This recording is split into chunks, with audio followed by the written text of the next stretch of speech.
On this week's episode of Friend Code, a 20-minute indie showcase from Nintendo at Gamescom, Fire Emblem impressions, and the July 2019 NPD, dominated by Nintendo.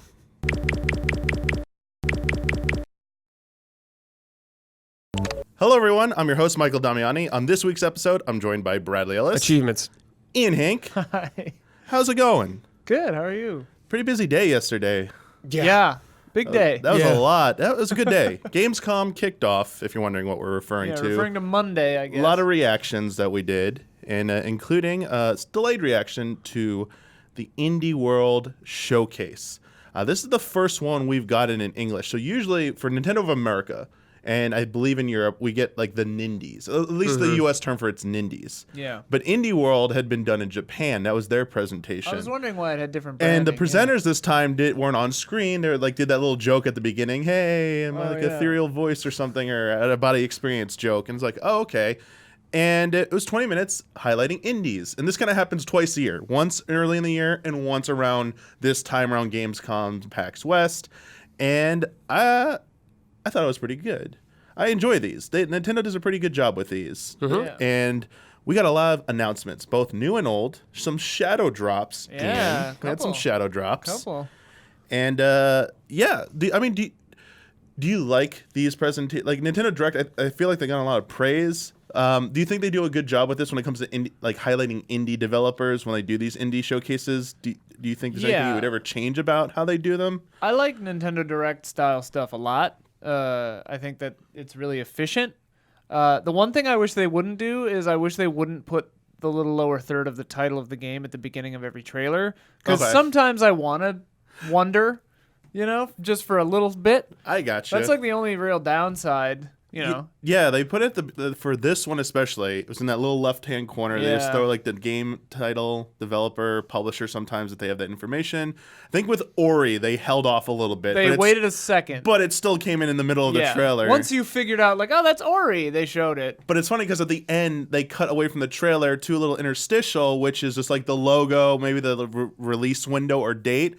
And it has one of the presenters speaking, giving a little bit of overview of the game. So they kind of double dip on here's what it is and everything. And they could just save it for that point. Yeah. Sometimes that's kind of weird. Like some of the trailers, I'm like, I didn't really need you to unpack that. But whatever. It doesn't make me mad. There's some that's like, you're just rehashing what you just saw, especially if there's a narrator or text on screen. But there were like one or two I felt that once they came and explained, I was like, oh, okay, that's kind of interesting. I think they should do it for some, not all. Yeah. And it is interesting going through all these games to their like websites and getting the lowdown on what they're really about. It's interesting how what they're presenting in the trailer, how much things they didn't pick up on. Like there's one we'll get to called Youropa, the gravity changing one, where I didn't understand what. If you watch the trailer, you could definitely pick up on this, but everything that's painted comes to life. And when you get hit, when you watch the little ragdoll thing getting hit, it loses paint, and that's how it's losing life. That's how you tell your HP. I was like, and it's getting Yeah, that was a big thing, and nothing explained that. I was like, oh. I noticed the stuff like coming off, but I was like, oh, weird. Yeah, there's a lot of cool kind of like gimmicks like that you might not pick up on. So I hope you can pick your face in that. Because the eyes and mouth customizable. Okay, good. We'll get to it, but the one they picked, I was just like, there's definitely a character customization aspect. Okay. But they started off with a Risk of Rain 2, developed by Hoppo Games and published by Gearbox. I guess that's the big thing. Gearbox stepping in for this one to help publish it. If you don't remember what this is, it is a third-person shooter. It's a roguelike. It can be up yourself or up to 4 players go through generated levels, and you gotta reach the end, get experience, you get loot, and you get currency. I don't know if it's actually loot, it's currency, and then you spend that currency to upgrade elements of your character, and you're just trying to reach in. It's like different worlds. It's like space sci-fi themed. Was the Risk of Rain 1 was 2D, right? Side scroller? I think no idea. Yeah, I think it was. I apologize. I really apologize. And I've never played it either, but I think this would be a big change 2D. then. Well, they said another dimension in the trailer. Oh. That might be okay. So I think that's an upgrade. They've changed it. Yeah, I was worried it was like Maybe a I'm multiplayer wrong, like 4v4 thing, but it's not. It's not that at all. It is co-op. It's cooperative. Okay. Nice stuff. Coming this summer, 2019. Yeah, sure. good game to lead with, I guess. Summer's running out. Aren't we in fall already? No. Technically goes to September 21st. Yeah. Oh, okay. Which always weirds me out that it goes by the summer solstice and all that stuff. So it's I guess like I thought that was in or the August. sun's rotation or Earth's rotation around the sun. Sorry, the sun spins on an axis, but the sun does not revolve around us. The next one they did was Eastward. Settle down, Copernicus. Yeah, I know. Easy. Galileo, whoever. Developed by Pixpill and published by Chucklefish, another Chucklefish game. Their description on their website: in a beautifully detailed and charming post-apocalyptic world, a miner discovers a mysterious little girl named Sam deep underground in a secret facility. So is the little older man with like the white-haired girl running around there solving puzzles in the mine. What's this one called again? Eastward. Yeah. This one looked really cool. Yeah, like you journey through decaying cities, encountering strange creatures, and in strange NPCs is how they put it. It's single player, dual character adventure RPG, so toggling between the two characters, a lot of puzzle solving and dungeon elements. Yes. Do you think each of them has different abilities? Oh yeah, it looked, For sure. It definitely looked like For sure. like she. Wild I feel like arms there or was one a of part those? where you're lifting her up, and she was small enough to get her like in a crawl space or something. So they're definitely going for that. Like she will lower something down to you in this game. Sure, Oh, yeah. for sure. You'll lift her up. Here's a lot. ladder, yeah. Yeah. They described it as rich pixel art created using a combination of modern 3D lighting and retro pixel style artwork. It looked pretty good in the trailer. yeah. Definitely appreciate it. I don't know if this means anything to others. I apologize if I'm not versed as I need to be in this, but the soundtrack is composed by Joel Korlitz, Ho-Ho-Cum, The Unfinished Swan, The Tomorrow Children, and Gorogoa's. Oh, okay. Yeah. Cool. Yeah. Very cool. With sound design from Irish studio Hyperduck Soundworks. Okay. The music, I played Gorogoa and a little bit of Ho-Ho. I played Unfinished Swan, so. Oh, yeah, I played that too. So, yeah, the music will be really good. Hang on one sec. I think I got just double checking something on here. All right. Yeah, that is correct. Okay. And it is coming in 2020. I got a little bit of the next game's bullet points mixed up with this one. I was starting to read something. I was like, wait a second, that's definitely. I was like, Definitely not right. I was like, you're a giant fist flying, and I was like, wait a second, that's the next game. Freedom Finger. Yeah, but Eastward looked good. Yeah, Eastward looked. I really liked the not anime, but animated train cutscene or Yes, whatever. at the bus beginning. truck Oh, cutscene. yeah, it was it really looked good. Really good. The art style definitely sold me on that. I feel like those are games I just go on the eShop randomly every few months, like what is on here, and if it's like in the recommended, play it. Check it out. Yeah. Yeah, good stuff. This next one, which I had to confirm, the censored bar was put in by Nintendo. Oh, I was okay. thinking that. It is That's not funny. actually a joke because it is called Batshit Crazy Space Shooter Freedom Finger, and they were censored out the Batshit part, and in the middle finger they censored that out as well. Developed by Wide Right Interactive. Their webpage and the trailer seem to highlight the talent more than some of the game elements, whereas the website does actually dive into a little bit. Here's why the game's cool besides these the things the people who got involved with this game. Okay. So the trailer, they highlighted the voice talent. So they got Nolan North, they got John DiMaggio, they got Eric Bauza, they got Sam Rigel. Is it Rigel or Regal? From Critical Role, Ninja Turtles, Phoenix Wright, Ace Attorney. I apologize. When I see it, I want to say Rigel, but it might be wrong. Probably Regal then. Yeah. Featuring music by Red Fang, Yeah. Metz, Power Trip, Comtrues, White Fence, Ty Siegel, Makeup, and Vanity Set, True Window, The Radio Department. There's a lot here. There is Yeah, a lot of bands. artists here. So they went all out on this. It is coming September 27th. And let me go back up because here are some of the gameplay things. So your giant fist. It looks like a shooter, just like a 2D shooter. shmup. But the hook is melee combat. Like you can punch, you can shake, you can grab enemies and then hurl them back. That's like kind of like the gimmick of it.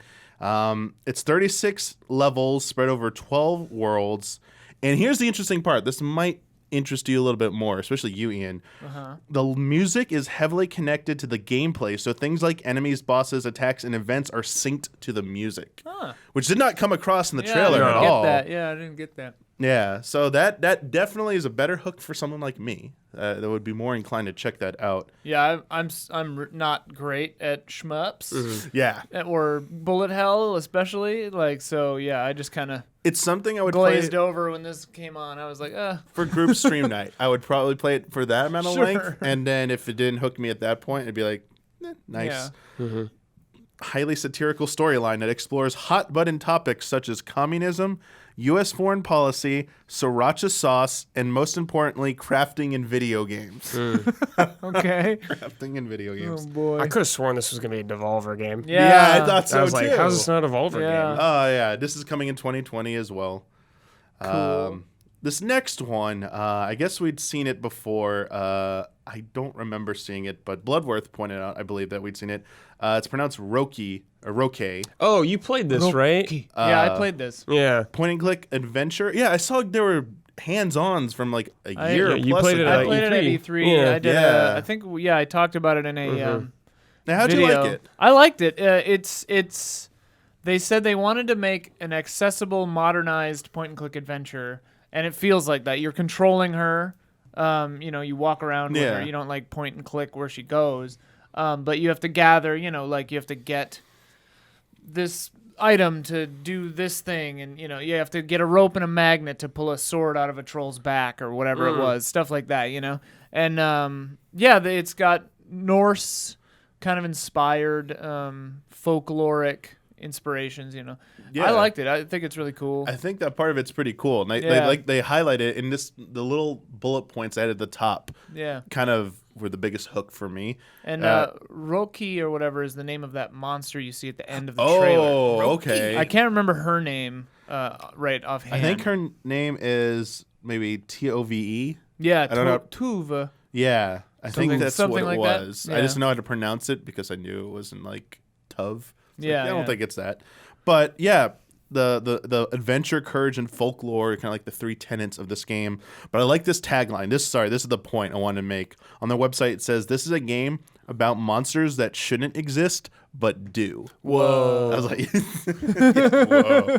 Perfect. Yeah, it's fun. I look forward to it. Coming this winter, so nice. It look perfect theme game for that time When's of year. I winter feel. start? Yeah, I don't know their December? definition Yeah. of winter. Yeah, it's Does sometime in December count, or is it the end of December, like proper winter? And does that mean next year technically? Because it says coming this winter. Right. They never that could put a be. year. Yeah, that could be March. This is a hot topic. Yeah. When game companies use the term winter, I hate that. Well, winter always means this will be delayed. To Yeah, me. it means we don't know a time, We but have it's no probably idea, coming yeah. in the near Yeah. future. Also, like winter for me, having grown up in the Midwest, is like 7 months long. Yeah. And then there's like Long a winter. month of fall and spring, and then it's just terrible and hot. So yeah, and out here it's just always it's The either same. always fall or it's too hot for 3 months. Winter here is like rain. For like a day. Yeah. Yeah. I've lived here for 8 years, and it's done what I would call actually rain maybe 3 times. This year, I think we saw the most rain I've ever seen since living in California. It actually felt somewhat normal. It's like, oh, okay, here we go. Multiple Yeah. months where it actually rains. We're still in an multiple extreme days. drought, though. Yeah. California? Oh, forever. yeah, we're hosed. Forever. Oh yeah. Bad stuff. Well, actually, we're not hosed. If we were hosed, it'd be great. Because water Yeah. comes out of hoses. We're burnt. We're burnt. We're burnt. You burnt us. Drought. This next one, I don't know if the game itself is as interesting to me so much as like the way the trailer, the style of the trailer. I think you even commented on it after the fact because you weren't there for us. I think when you walked in, you mentioned it, or someone did. Maybe it was Bloodworth. Torchlight 2. Oh, When yeah. when they're just sitting around playing the game, the two characters, and they're just like oblivious to everything around them. Yeah, and yeah. then like they kind of like high five each other. And That they're wasn't me. I saw it today, but Okay. it was Yeah. a funny trailer. Then it was Bloodworth. Yeah. Bloodworth was Yeah. like having a really good time. Like, this is great. Probably It's a funny saw- idea. Yeah, probably saw success with Diablo, and they're like, Yeah. why not? Yeah, Why because wouldn't we do Torchlight this? 2 came out a hot minute ago. Oh yeah, it Yeah. yeah. It came out Yeah, this is coming out September 3rd. Yeah, so it's a little bit after. Yeah, she's like, just a little bit. super old game. But Yeah. cool, whatever. Throw it on cool. I'm a full Throw it supporter on. of throwing it on the Switch. Switch brings Throw a lot of everything on the games. Switch, And just yeah. because something had any kind of success before doesn't mean it's gonna find like even bigger success potentially. Yeah. Hollow Knight was getting a whole bunch of acclaim the year it came out on PC, and then it came to Switch, and it was like, Yeah, oh, Second just Life, blew everything yeah. away. Yeah. Like record sales. Well, because a game, especially a game like that, makes sense on the Switch so well. Yeah. I saw an article today. Yeah. Side topic. I saw an sure. article that got hands-on with The Witcher 3 on Switch, and they said it was amazing. Really cool. Apparently from Gamescom, people are saying Yeah. the trailer they recorded is doing it a disservice. Yeah. Apparently, like Nintendo needed it by a certain date, and so it was an earlier build, and it's like, this is as good as we can get looking for your weird timetable. That's kind of unfortunate, And honestly.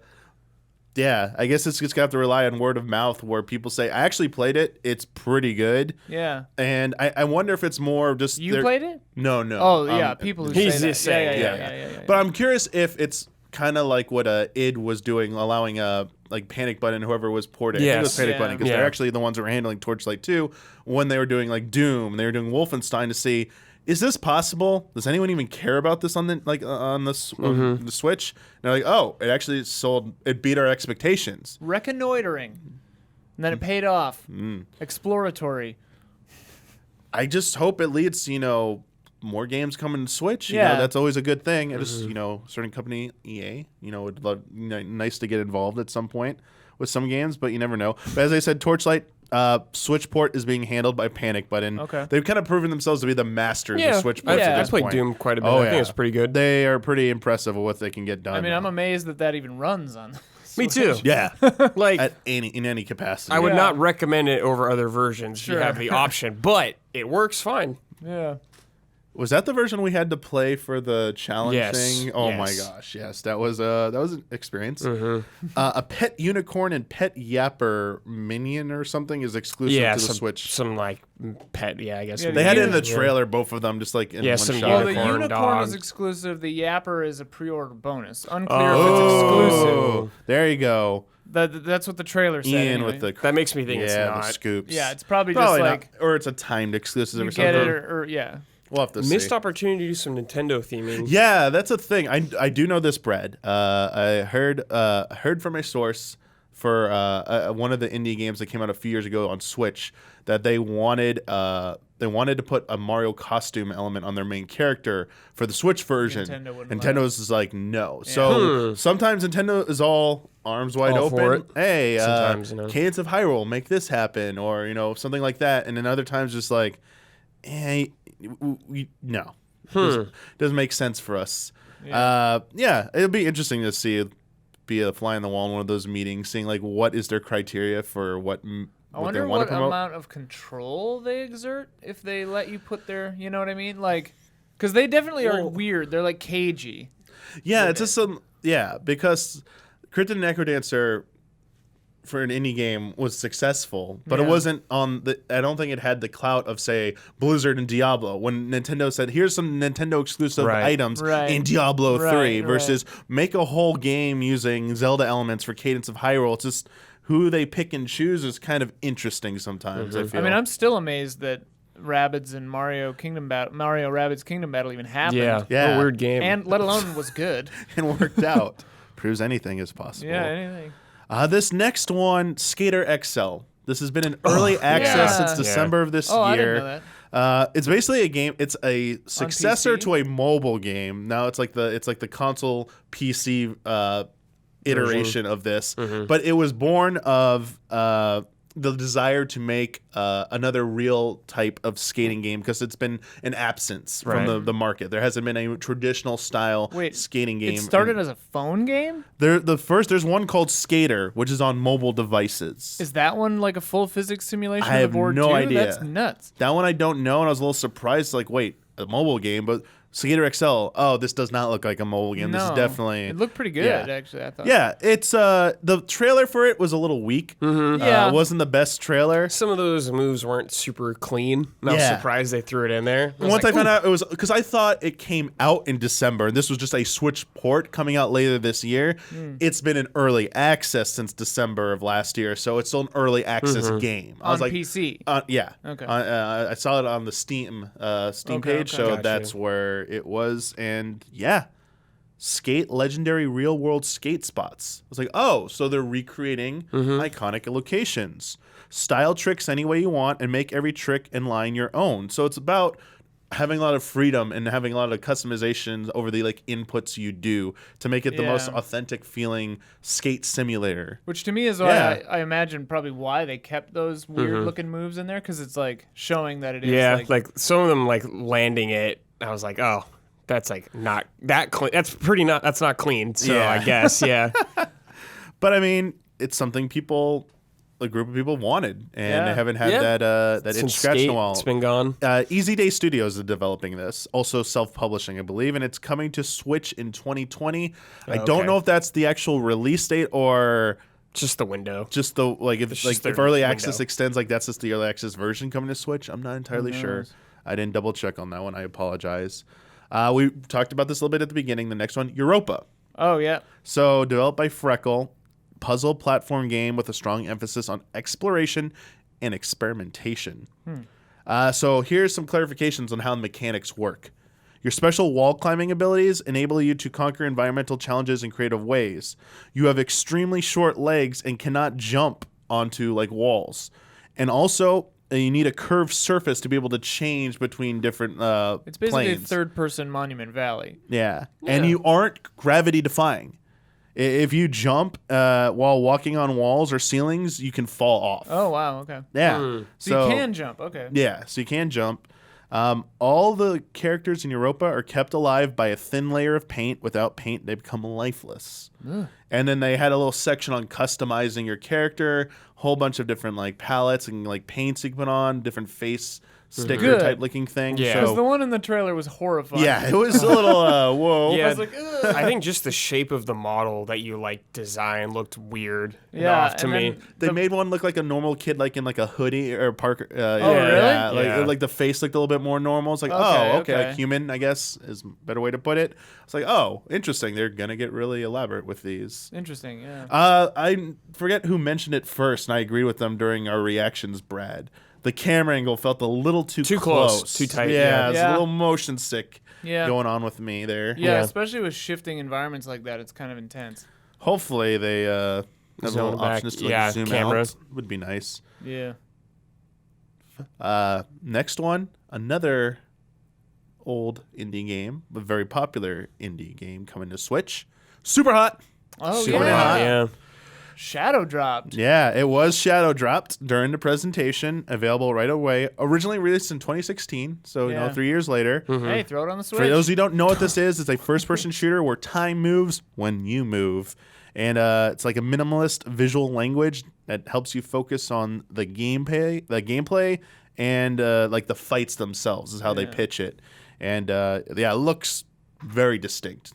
Looks awesome. Super hot? Yeah. Yeah. Yeah. Yeah, Have you it's played really, it? really cool. No, I've actually. Oh, man, you I think should I've try it. only. You've not played it? I saw a demonstration of it at an event back when I just got back to Easy. Joined okay. Easy Allies. Oh, I think yeah. it was E3 or something. I saw some presentation for it at some It's booth. bonkers in VR. Yeah. I know you I know wouldn't you want to can't play play VR, but, It like, looks made for yeah, VR. yeah. When I saw, it, I was like, "Oh, this is It's still really good in This R, Mm-hmm. but it's pretty bonkers in VR. But yeah, it'd be good on the Switch. I think it would. How's the music in that game? Have you played it? Do you remember? I don't remember. Don't remember honestly. Seems like it would have a really awesome synth soundtrack. But it could be rock. I'm I not. don't know. Maybe I'm crazy. I'm not remembering. Maybe there is no soundtrack. Maybe it's like I mean, silent. I remember things like when you like move fast, Oh, so but the I'm like rewinding and yeah. effect. I don't remember. It's weird. Interesting. I don't remember. Have to check that out at some Maybe point. there isn't a lot of music. I don't know. This next one, I've heard this mentioned a lot, but I've never really engaged with this series at all. Dungeon Defenders. Right. I played a Yeah. little of different There's Dungeon Defenders too. and Dungeon Defenders 2 that came out, and now we're getting Dungeon Defenders Awakened from Chromatic Games. This is a Kickstarter game. Oh. I didn't know that. When I looked up, this is a Kickstarter game. It is a brand new cooperative tower defense action RPG that recaptures the soul of the original Dungeon Defenders. I think Jones likes Dungeon Defenders a lot. I have a feeling guarantee he he does. I think he does. Yeah. yeah. Tower defense, he loves it. For those who Yeah. care about the lore, it's set after the events of Defenders 2, but it's I gonna thought it said it was a prequel in the trailer. but it's gonna have time travel. So you're time traveling back to the beginning, and it's gonna you can have like dire implications for how you affect the timeline or something like that. Yeah, so it's a travel back in time to when and where it all began, with the 4 young heroes banding together in their parents' castle, facing a time-altering menace who could reshape the past, present, and future of Dungeon Defenders. Like, whoa, okay. Nothing like a sequel that takes place before the events of everything. And you can change everything about. Yeah, yeah. They need more sequels where you go back to the original events of like past games and you can mess with them. Yeah. Like I want Back to the Future style stuff. And it like changes your save or something for the old game. Oh yes, here we go. Like Someone may- deletes characters. And stuff. or someone just tell us what that game is if it already exists. I'm just missing it. 4-player split screen local multiplayer. Nice. Yeah. Sure, that's going to make a lot of people happy, as well as 4-player online offline multiplayer. We should Got- stream it. Yeah, this, Looked rough running. Yeah, Looked real rough. Rewatching but the trailer a few cool. You times. can play, yeah. up close, but I think it's meant to be played a little zoomed out. Yeah. Tower defense. But some of those shots up close, yeah, like the little goblin monsters, like, real chuggy. Yeah, Switch version does support motion controls. Cool. So, Great. One of the things. One interesting thing, because I see more and more games doing this lately. I'm kind of curious how you feel about this, or if you've even tried it out. Twitch integration. Oh. So with a seamless chat overlay, chat has the ability to vote on game-changing mutators. I've played. Yeah. Who did this? Vermintide did this. Vermintide did that. Yeah. Choice Chamber. Is that what it's called? That was like built around that. I love that stuff. That's cool. Yeah, dude, I've played Vermintide on streaming with chat influencing things. Boy, does that make it hard. Yeah. Woof. Surprise. They picked the hardest stuff. Yeah, it's like, oh my god, guys. Cool. Ooh. I'd really like to try that out. Yeah, we should do it. I think that would make a really. I feel like I'm surprised we haven't done it yet. We really should do that for a group stream at some point. Coming to Switch, February 2020 as a timed console exclusive. Yeah. Interesting to see. This next one, I think a lot of people are talking about this one after it was shown. The Tourist, spelled with a Y. Oh, yeah. Tourist. Touryst. The Tourist. The Yeah, it's Tourist. the tourist. Tourist. Tour-Wyest. Developed by Shinen. They made Fast RMX, Fast Racing Neo, a whole bunch of other games. What a pivot. Yeah, they made like a bunch of nano, like racer or nano something shooter game. okay. They've been making games forever, since like the Wii, Game Boy Advance, I think. Days. Oh, wow. They made since the early 2000s, like early to mid 2000s. They've been developing games. This game was just wow. The voxel art they used. At the first shot, I was like, "Oh no, here we go again, another Yeah. game trying to look like this." And then it just went to all sorts of crazy places. And it was like lighting. I was just like, what are you doing in this game? It's like you're spelunking, you're Yeah, surfing, you're doing like everything. everything. You're going up to shops and buying stuff, going to an arcade machine, playing an arcade Playing game. fast. Yeah, that's what it was. Playing Like, fast, yeah. yeah, so your characters are arriving at the Monument Islands. You're going to discover exotic islands, and they're like, you want to go swimming? Go swimming. Want to climb into deep mines and uncover secret passages? Go ahead. Dance into the sunset at a beach party. Yeah. Yeah. Yeah. Do some Sure. shopping, go swimming. Yeah. So you really are just a tourist. Yeah, that's the whole You thing. just That do makes whatever sense. you want. Yeah. Did it interest you? Did it look pretty good to you? Yeah, it looked cool. Yeah. Cool. The idea sounds fun. Yeah. Just something weird like that. I wonder. didn't think it would be like open like that. I thought it would just be a Yeah, story. I'm curious. Like, is it just completely open, or do you actually have objectives presented? I'm to sure you, you'll have and you have some sort choices of of what you want to do. Thing to do. Yeah. Yeah, I definitely want to try it out. Coming November. Yeah. Yeah. Soon. But visually it looked great. Like, Yeah, it looked really cool. Was that Switch exclusive? Does They not say? say on there. It might be for console. I know they but don't bring up other ones. Yeah. but usually they say if it is. Usually Yeah, it's I don't mentioned. remember them saying it's Okay. probably not, Yeah. I guess. This next one was also just came out of nowhere for me. Skellboy. Skellboy, yeah. Oh man, another one with amazing art style. It's like a 2D, 3D. They just said 2D art meets 3D gameplay. Whoa. Yeah. It's like 2D cutouts. Like if you Paper took Mario. Yeah. If you took like a cardboard construction and then put the sprites on each side, and then had 3D Tearaway environments. Yeah, good way. From Umaiki Games. Play as Skippy, the square, flexible skeleton in this cute action RPG. I like the word cute used there. Keep a heartbroken court magician from destroying the world with his army of monsters and undead. Crush your enemies and make good use of their guts. Literally, as you can augment Skippy with your foe's body parts and weapons. So that's the gameplay hook. You put like meat on your skeleton body. Yeah, there's one part you like put pumpkin over you, and then like you were clad in like a knight suit doing platform. You love that Gears part. I remember the little spinning gears. Yeah, it was like clock tower stuff. You were like, oh yeah, it looks good. I'm into. Yeah, it looks fun. Yeah. I'm into it. Coming December 3rd. Oh, Yeah. Be cool. Don't know if that's exclusive or not. no idea. This next one was also this little batch right here. I think was the most unique set of games. This one was EarthNight, the one about dragons, the auto runner with dragons. This one looked. Oh, it's an auto runner. So okay, that makes a lot of sense. It is an auto runner. That makes sense. Okay, because I was Yes. wondering. I was like, what the hell is this though? So Looked a little bullet hell, so it made me nervous. But like, it looks so cool. it looks awesome, Visually. and I got some deets because there's a lot of things going on in there. It's Yeah. like there's like the skydiving part. You're like, wait, Yeah. what are you doing here? Battle Royale, endless runner. And the environments looked way bigger than any like endless runner type game I'd ever seen. So it's like, is there a little bit more to this? Yeah. Very curious. So it's a procedurally generated platformer auto runner that takes place in a dystopian future just after the dragon apocalypse. Yeah, as you do. Each run begins in space. You must traverse 5 layers of the atmosphere on the perilous journey down to Earth, alternating between skydiving and auto running on the backs of dragons. It's up to a 14-year-old high schooler and a freelance photographer to stop the dragons. I was wondering how the two characters. Yeah. So a 14-year-old girl and their freelance photographer. There you go. Coming later this year. So what it sounds to me is like you have to try to make the full 5 dragon run Yeah. in one go without dying, or you start over. Yeah, probably. Yeah. And all those collectibles. Like they looked like there was different paths you can take, like activating things would make it a little easier to traverse a section of platforming. Man, that'll be a good stream, I think. Yes, it looks amazing. Can't wait to play that. Incredible looking. Yes. Oh, just that one must play when it comes out. Next up, Hotline Miami Collection. Another throw it on the shadow Switch. drop. Yep. Throw it on the Switch. Both Zero violence in it. Yeah, that trailer. It was just like In the trailer? like a little chill, like It was like the chill out atmospheric trailer. cutscene trailer. Very Yeah, the violent story and dark game. Yeah. Yeah, Yeah, it's like, I mean, I really love all the music and the vibes of these games, except for, well, the visual, but like the vibes of them are so depressing that like thinking about going through and playing them again, I was just like, nah. Yeah. I feel like this is just to catch anyone who hasn't played them already. Yeah.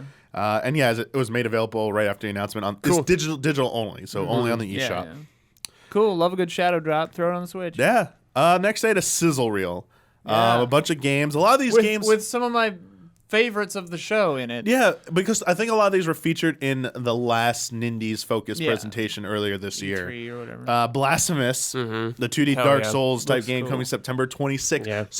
Stacked September. Yeah. So we're naming it right now. So nervous about trying to get through all these games, man. Close to the Sun, looked like a first-person adventure coming later this year. There's a guy opening a book and solving some like sundial. Oh, looking, yeah. Is thing. that the Bioshock-esque one? It or- looked, it does look yeah, steampunk. Yeah. Cat Quest 2. Yep. Coming this Sure. fall. Heroes pumped. Spiritfarer. That one I'm Right, so Spiritfarer. excited that was for. prominently featured in the last Nindies showcase. I'm really excited for Coming spring next year. Trine 4, The Nightmare Prince. Still going. October 8th, 2019. Sure. Creature in the Well. Very excited Saw for a lot that of one. that. We had a dev come in and stream that. If you missed it, check it out. It was a lot of fun. September 6th, 2019. Iceborne Day. Oh, gosh. It's a rough day. One Finger Death Punch 2. It was like the stick figure fighting game. Okay. December 2nd, 2019. Best Friend Forever. A bunch of it looks like visual novel, a bunch of like diverse characters and their pet dogs, and like that's how they meet each other. It's like a dog raising dating sim, I think. Yeah. Coming February 14th, 2020. Oh, Good day. Valentine's Day. Fogs. 2 dog heads with like connected with one slinky like the body, Nobu like boy puzzle. or whatever. Yeah, looks very much like that. Very funny looking. Coming early 2020. What the Golf coming this winter. Keen. This was also featured in, I believe, either the Stadia presentation or Keely's thing, one of the two. It's the 3 musical instruments where they like roll around on those squares. This will look cool. It looks pretty cool. Must have been Stadia because it wasn't. Yeah, I think it was Stadia. Yeah, that one looked interesting. Hypercharge Unboxed. Hubert seemed really into this. Toy Soldiers, the game with FPS coming this winter. Northgard, a Viking RTS coming September 26th, man. September. Sparkle. That one's out on PC already. Yeah. Sparklight. It looked like a Zelda-like 2D sprite game. I had like those cool boss battle. Like one had like a ball and chain with spikes that like tossed at you. Coming this fall. And finally, Munchkin Quack Quest. Had some duck with a crown running around at one part. That's what stood out to me. Coming this fall. There were cards at one point, and then it was like an action. It's like Hand of Fate or something. Oh, yeah. Okay. They wrapped it up with a biggie.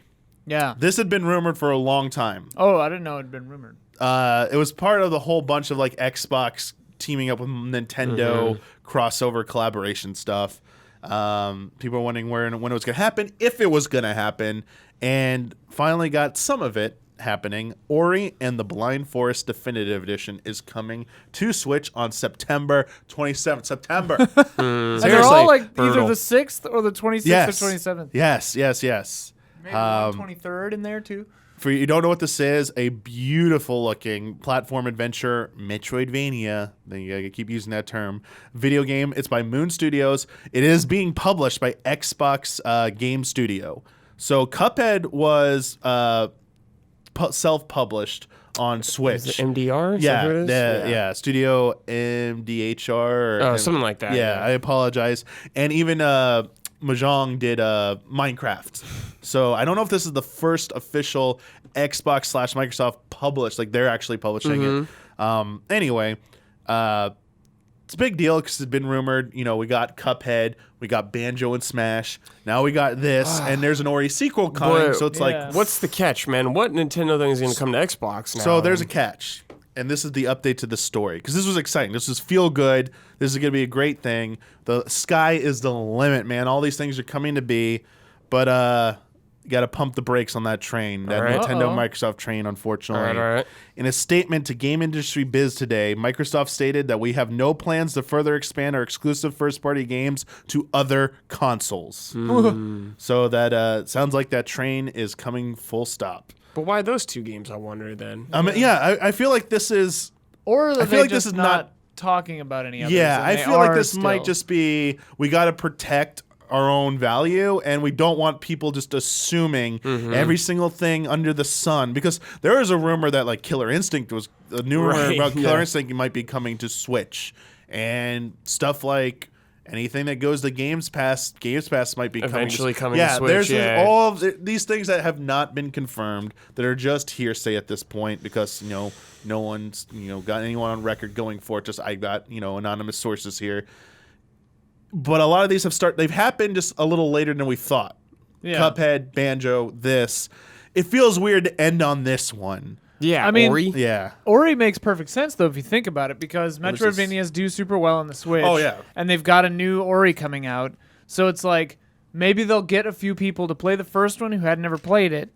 That'll then garner interest for the new one. But I just don't see why Microsoft's putting in the effort. Like Nintendo has to do something for them. I wonder if there's a weird thing. So we get to kind of not double that. We kind of get to cheat and break the Nintendo wall here and talk about other non-Nintendo news relevant to this discussion, though. I wonder if it's a situation like a second party, the weird second party thing where second party. Because Sony just bought Insomniac. Yeah. And now they're like, I saw they tweeted, I forget why can't I remember their name? Tweeted out from Insomniac. Now I don't have to go through the trouble explaining second party to people anymore. We're first party. Was it Ted Price? No, J. Stevens. Okay. Apologize. Insomniac guy.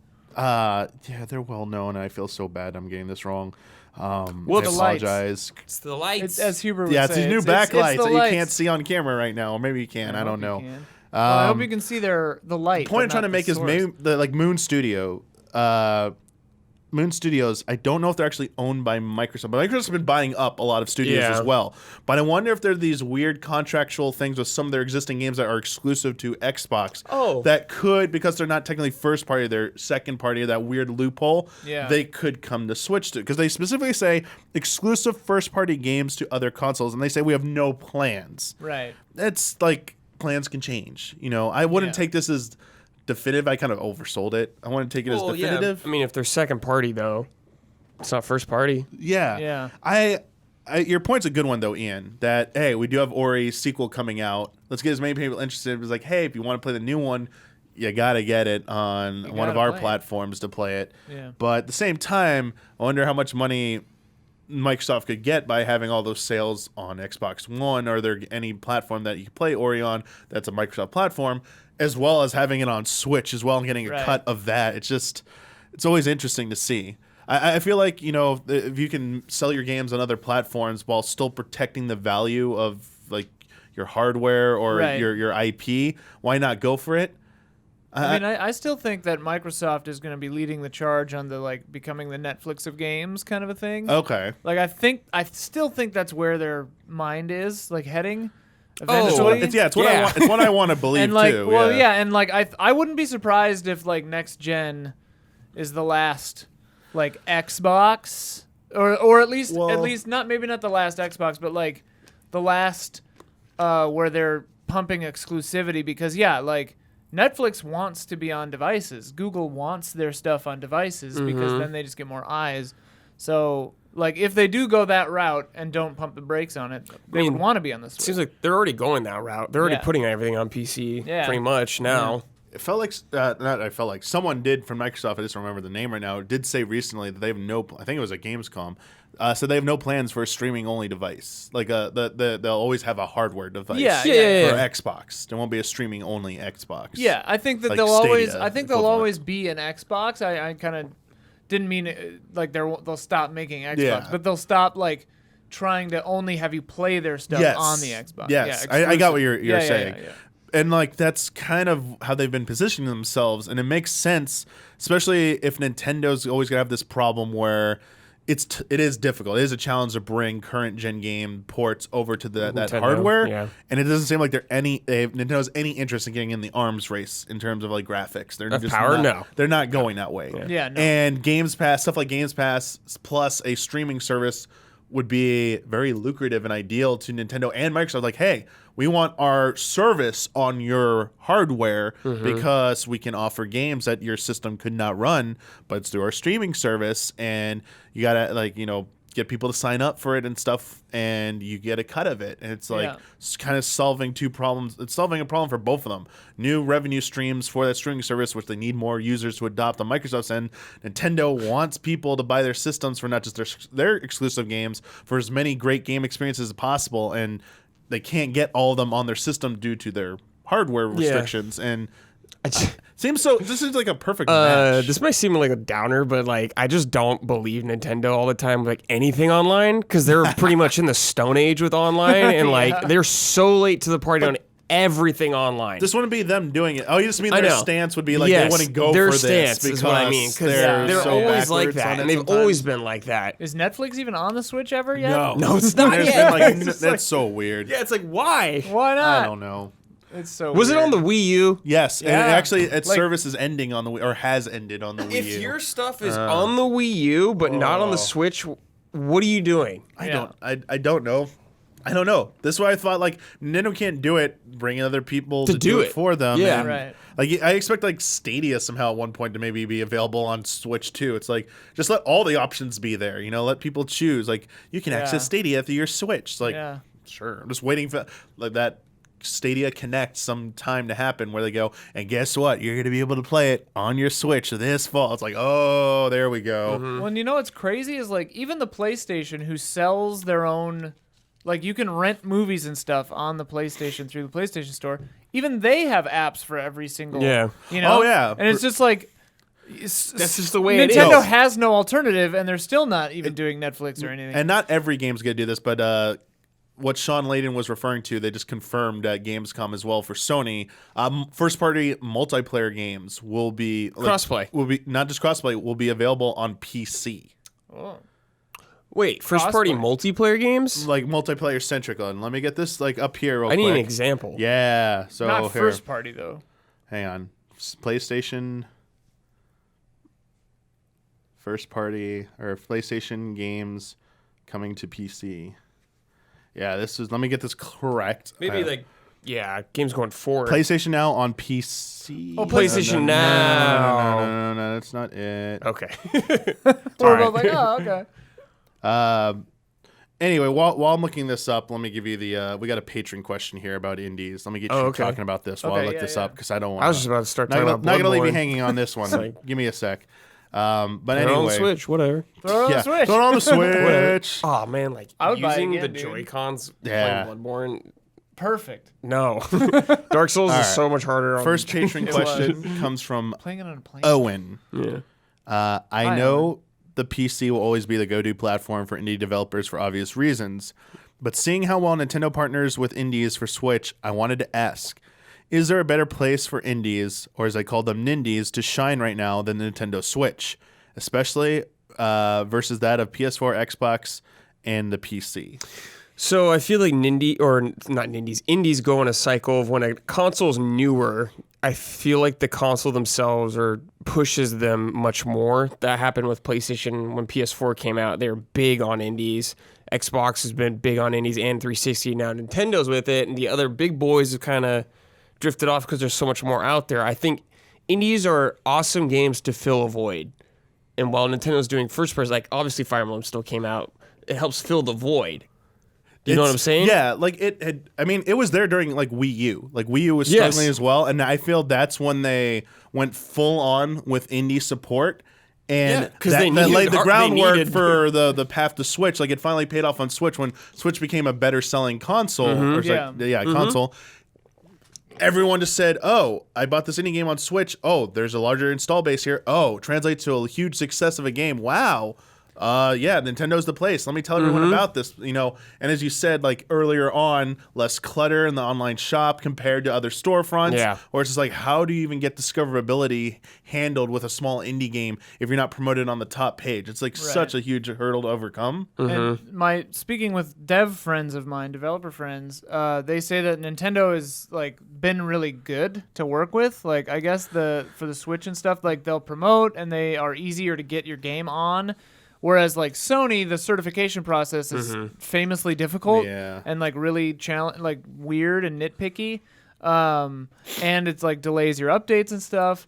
I mean, Epic probably is if you're a dev, money. like public outcry aside, like Epic is probably the best place for indies just because they're really courting it and throwing a lot of money around. Maybe not the best place for like public opinion currently, but Nintendo's been good at courting that. So also there's that. Hopefully they keep it up. Yeah. I really like, and plus the Switch just feels right for a lot of these games too, Yeah, Nintendo's stance on this has been they've been really receptive, as you said, very, very open to working with everyone. And the promotion thing, I think, is the biggest thing. Yeah. Sony and Microsoft at one point were huge on indie games. And then they kind of receded from that. Slowly, they removed components of that from their presentations, their live press conferences. Whereas Nintendo, they still have their big directs, which will have the biggest big indie titles mentioned, but they still heavily promote and do these indie-specific showcases, which is really cool. And before this, they used to do actual hands-on events some I used to go to where it was exclusively indie focus, or part of the presentation was, here's our first party lineup for this quarter coming out. Now here's our indie games. Now get hands on with all of them. They have that whole department. They've had like people come in and out of their kind of their relations department that works with indie developers and publishers to secure those games, as you said, working being really easy to work with. Yeah. I just think it reminds me a little bit of the approach that I read about and heard about through secondhand stories of Sony working with developers during the PS1/PS2 days to court people over and win them over from Nintendo, who had like, this iron claw and everything. And they're like, everyone's like, oh no, Sony's fantastic to work with. Man, they're going the extra mile to get these games and supporting us. It feels like kind of like the mentality I feel like Nintendo has with indie developers right now. And it's funny that Sony had that at the beginning a little bit of the PS4. And then a friend of mine, a developer, I don't remember who, said like they heard like definitive from the word from like Sony Japan was like, we're done with indies now. Like, kind of. Not done, obviously, but like, we don't need to court them anymore. Doesn't suit their strategy or right, whatever. Which is weird. It's kind of funny to hear that. It'll come back. Oh, yeah. Probably when PS5 comes back, you'll see more of it again. I think Nintendo realized that like with indies, I think you can't be... They can be cyclical with their support. Like, we support it, we don't. But I think Nintendo found the best path to take is just constantly support. Yeah. Because when they're there for you, when they need you, and you've been good to them, they're actually there for you in a big way. And you will need them at points. Whereas when you don't need them, don't abandon them. Don't kick them to the curb, because you're going to burn a lot of bridges. Nintendo doesn't... fills in the gaps. Yeah, Nintendo doesn't get a lot of second support. Or like they don't get a much support from like games. Like, you're not going to see Jedi Fallen Order on Switch. Yeah. Like, there's a lot of games you just can't get on Switch, and you won't be able to, that are on the other two. But these indies help fill that gap. Yeah, think about this for first half of this year, leading up to the June or whatever, when Cadence of Hyrule was dropped, because Fire Emblem got pushed out of the first half, and that was supposed to be their big title. Now they have a huge gap. Oh, Cadence of Hyrule comes out. Fill the gap. Like, that helps fill the gap. That was a buzzworthy game, and it was an indie game. It's like, oh, there you go. That's what you're seeing paid off. Sorry to backtrack on this, or go back on this. I'm not backtracking. I got the headline for this Sony thing, and I got it clarified now. So it is... Here we go. Sony Interactive Entertainment officially publishing on the PC. Ready Set Heroes will be on the Epic Game Store. Oh, okay. Some games like this. Yes. Got you. So... Like, I don't think you're going to see God of War. Right, like Blood Warning coming out on the Epic Game Store. And they spoke yesterday at Gamescom about finally releasing multiplayer games on PC. Yeah. To fill out the base. It's what Sean Layden had said. So Sony were publishing games on Steam already, Helldivers, and Everybody's Gone to the Rapture, for example. Yeah. Famous multiplayer game, Everybody's Gone to the Rapture. Yeah, Helldivers is on, I think. So games like Xbox this is what I meant. So not like, yeah. Medium-sized indie Yeah. There you go. Your Last of Us 2 is not going to be on it. Don't worry about that. Yeah. Sorry, I got a little ahead of myself with that that announcement. The mods, though. Modding would be dope. Ooh. I'd love to see some PlayStation official mod support. That'd be for their first party games. Next one, we got one more Patron question about indie stuff. This one comes from Jesse Blue. Hi, Damiani, Ian, and Brad. Other than what was announced in the Indie World Showcase, do you have any games you would love to see brought to the Switch? Also, do you know if Dota Underlords will be released on Switch? That'd be good. I have no problem playing it on my phone, but the screen is small and I can't get it on my iPad. It's too old. And my PC has video glitches when I try to run it on Steam. Thanks, Jesse Blue. Do I have games I want on Switch? Yeah. Like a million games. Like every Zelda should be on Switch immediately. All the past Mario should be on Switch. I guess when they said other than what was announced, I assumed it was Indie World Showcase. So like any indie game, like is there an indie game that just hasn't made it onto Switch that seemed like an obvious omission, I guess? Well, Samurai Gun 2 is coming to Switch, I think. I don't know. Bo, speed it up, bud. Speed it up. Why? I need people to know how good Samurai Gun is. No one believes me. Wait, I played it. That was fun. We played that one time. That was fun. You should be over the moon for Samurai Gun. It's been a while, man. Yeah, it's a good game. But I'm looking forward to that one coming out on there. Indie game. I don't know, dude. I don't feel like there's a lot exclusive of indie games that are Switch only, not a lot of times that I'm aware of. Usually they're on other platforms also. Yeah. I I don't know. Like I was thinking, we were talking about like Final Fantasy Tactics just coming out on Tactics, Switch. Like, yeah. why Oh, is yeah, that I'll out? give you that Like, one. there's so many If- things like that I know that's should been just be on requested. Switch. That's not yet. Real quick, speaking of Final Fantasy VIII Remastered. got Already release date. pre-ordered. Already Release date, pre-ordered. There's Yep. a release date now? $20. When's it coming out? September 6th, right? This year? Another Yes. September. What? September. Iceborne Day? Stack September. Yes. Creature in the Well Day? I guess the voice acting rumor was not true though. No, there's no way. Yeah, no, didn't they add just voice probably acting? cleaned up some of the. But there is the. Is that uh, coming to Switch? Yeah. Yeah. I'm going to buy that. Skip random encounters was confirmed. Yeah, and they cleaned up some of the models. Yeah. Will So- you be under-leveled, though, if you skip randoms? I mean, it doesn't matter. The game, it doesn't matter. Oh.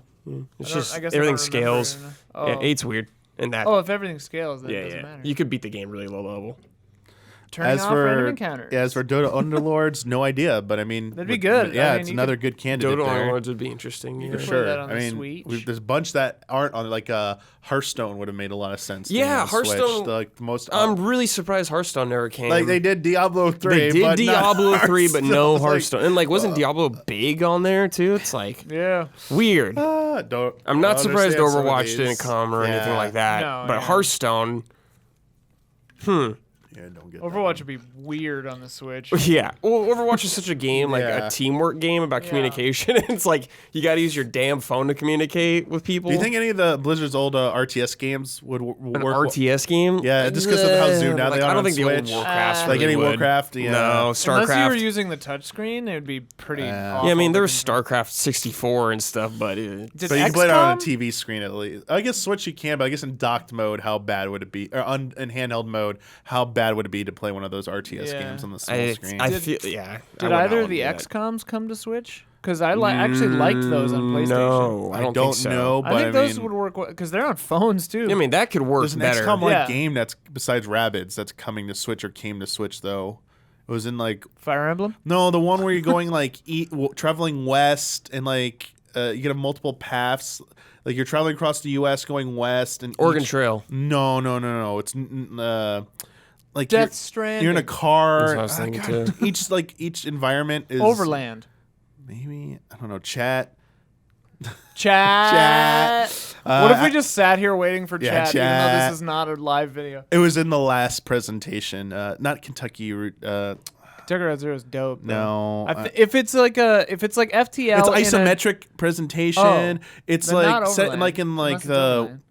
more in the rural areas of like traveling like Appalachia basically.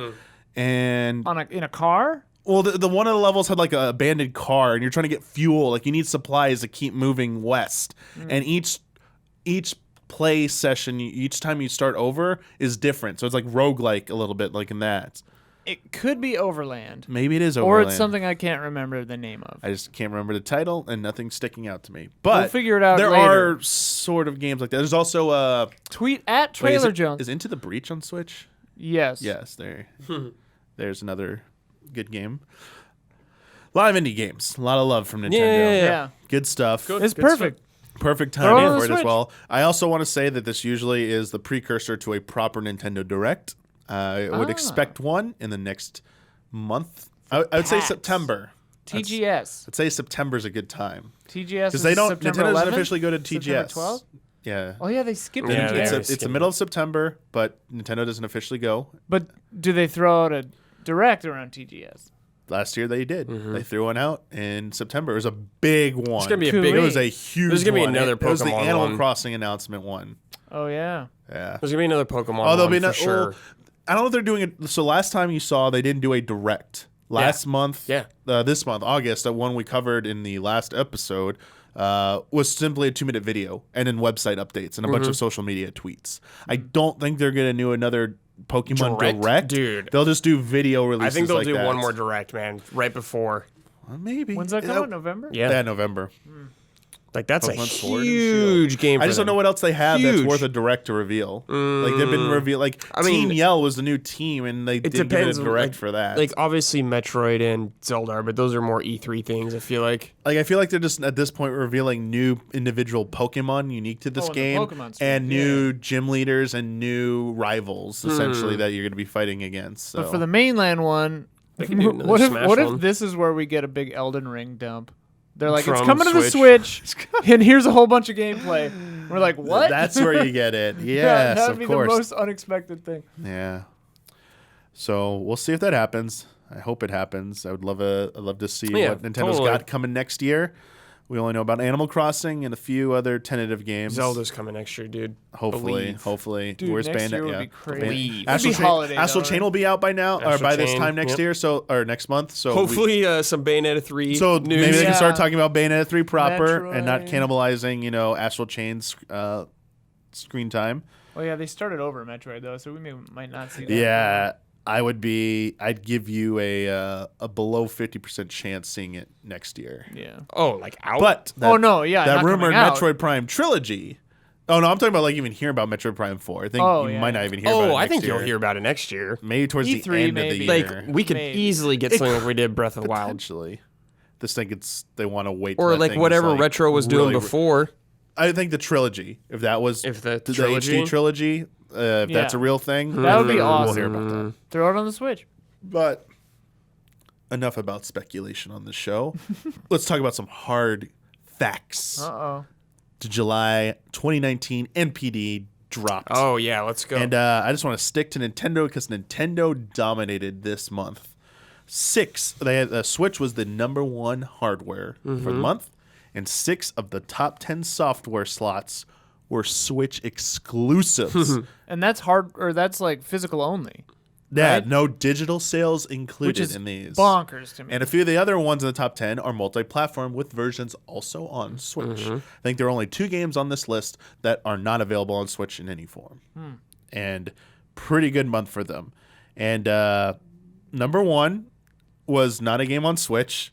I had to double check. I was like, wow, this game's really not on Switch? I guess so. Madden NFL 20. yeah. Just always sells well. Always, Always going to be there. But right after it, here we go. Number 2 spot, Fire Emblem Three Houses. And we have this quote from NPD analyst Matt Piscatella.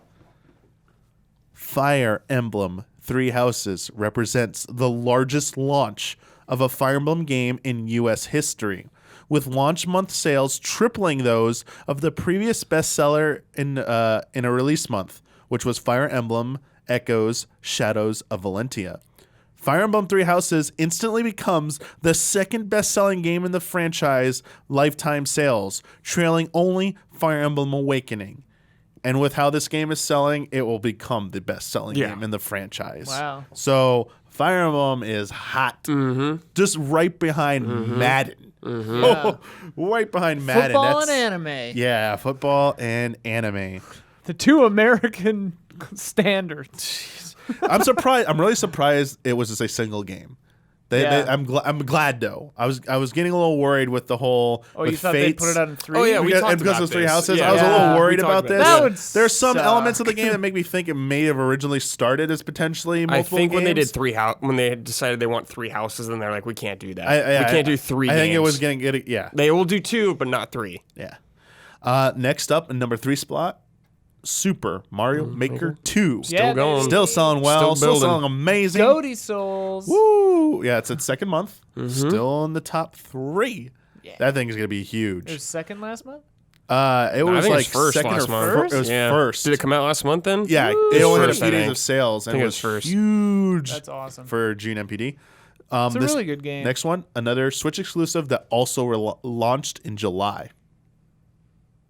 Launched in July. Switch exclusive. Big game. Been a long wait since this one came out from the previous installment. Involves a huge IP that's not a gaming IP. Has a lot of games based on it. Has a whole cinematic universe. Oh, Marvel. Marvel. Yeah. I forgot I about forgot that. that was Switch exclusive. Yeah, that's the thing. You always I forget. wrote it off because I was like, well, that's on everything. There was a huge demand for that game. Yeah. Whether or not, like, I think it's an okay game, but I clearly recognize People the want demand for something like that, that. Yeah. and that game has a huge market, and there absolutely better be another one of these. Like, and also the first DLC thing came out or whatever, the vampires, like Blade, Moon Knight, all that stuff. Yeah, I forgot that was called. And they gave the details today of what actually will be in that pack, including some new, what is the tower thing called in the game? the Infinity or like I know you're talking about the Mortal Kombat Tower yeah, stuff. they have that, and then also a new endurance mode or something is going to be added to it. A game that's on Switch but not exclusive to Switch has been out forever. Minecraft. Yes, still going in the 5 spot. Also followed by Grand Theft Auto 5, which still is going, usually in the top 10. Going. Also not. What is the deal? So man? Grand Theft Auto 5. Now that The Witcher 3 is on Switch, Grand Theft Auto 5 should be on Switch. But they report digital numbers, obviously. The Grand Theft Auto. Yeah, there's an asterisk if it says no digital sales included. Right. So they do. I guess they do report that to NPD. Nintendo does not. Madden also did not report digital sales either. Oh, interesting. Interesting, yeah. But Grand Theft Auto 5, that game could still have find some success on Switch. Like if they were announced a Switch port of GTA like 5. The load times would be so long. Yeah, and I feel like the appeal of GTA now, 5 is the online, and it would be bad on Nintendo. It would bad. not be good. All right. Don't throw it on the Switch. Don't throw it on the Switch. I rarely say this, but don't throw it Don't throw it on the Switch. Don't do it. Number 7, another Switch exclusive, big seller, Super Smash Bros. Ultimate. Yeah. Heard of it. Heard of it. Still going. Number 8, another fighting game, multi-platform. Mortal Kombat. Mortal Kombat 11. I wanted to say Samurai Showdown, but there's no way. Yeah, no. Number 9, its title usually has a number in it that's one below 9. Mario Kart 8. Mario Kart 8. Still in the top 10. Yeah, and also in the top 10, another Switch exclusive. And now officially the best, happened a few months ago, but Piscatella also confirmed the best-selling entry in the series, The Legend of Zelda Breath of the Wild. That's right. Now there's a game. I got to buy another copy of that. Oh, yeah. Keep buying copies. I was like, you fool. Yeah. 3 times since I did that, I was like, I just need to grab some Zelda footage. Oh, wait. Can you imagine how much it'd be a really dirty move, but if they release another physical and digital version, just let you play as Zelda instead of Link. I would buy it. Instead of DLC, they just release it's just a mod. And all the cutscenes are still Zelda. Yeah. You're just 2 Zeldas talking to Yeah. each other. I'd buy it. I'd play the hell out of that. The fact that they would do that in that capacity, it's like, come on, Nintendo, should have done this, but it would sell. I got a patron question about Fire Emblem. Because of how well it's sold. I had to rework this question because originally they were comparing Fire Emblem sales to other tactics games, and I think they weren't aware of the MPD data, but I reworded it using the MPD data because it makes a lot more sense now. So this is from Kyle. With Fire Emblem Three Houses being the largest launch for a Fire Emblem game in the U.S. history and on pace to become the best-selling entry in the series, are there any other Nintendo franchises that you could see making this type of turnaround? So recall that prior to Fire Emblem Awakening on 3DS, which came out in 2012, due to declining sales for the series, intelligence systems were told by Nintendo that if Awakening didn't sell above 250,000 units, it would be the final Fire Emblem game. Jeez. They would end the series. But after Awakening, the series became a huge success, culminating with Heroes on mobile devices, the #1 highest earning mobile game for Nintendo, blows away even Dragalia Lost and all the other ones that have come out, Mario Runner, Animal Crossing. Not quite Pokemon Go, but that's not Nintendo's, that's Niantic. And Three Houses on Switch just came out doing so well. So is there any other Nintendo franchise that's struggled or has kind of fallen off and hasn't been revisited in a long time that you would like to see come back, but you think Nintendo actually could make it turn around somehow? I mean, I don't think it's struggled, but I could see this Animal Crossing doing better than any previous Animal Crossing easily.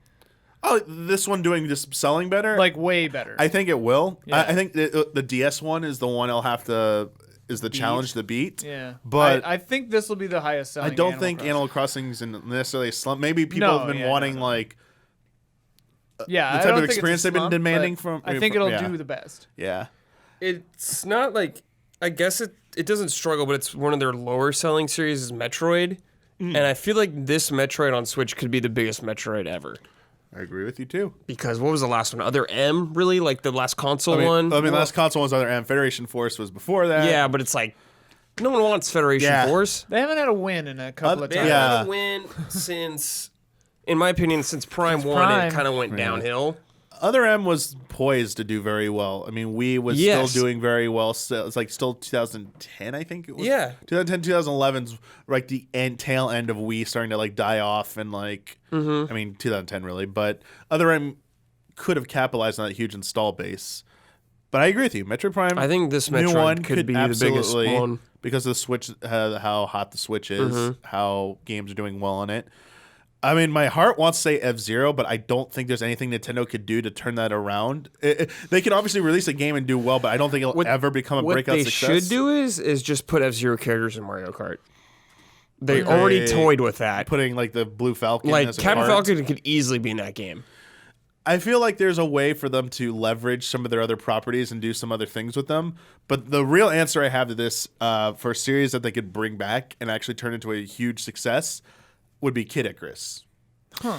What are they going to do it like because the 3DS one? Yes, because that one I think was only plagued by its control scheme. Yes. That forced control scheme turned a lot of people off, but everyone who played it feels it was an exceptional game. One of the best 3DS games.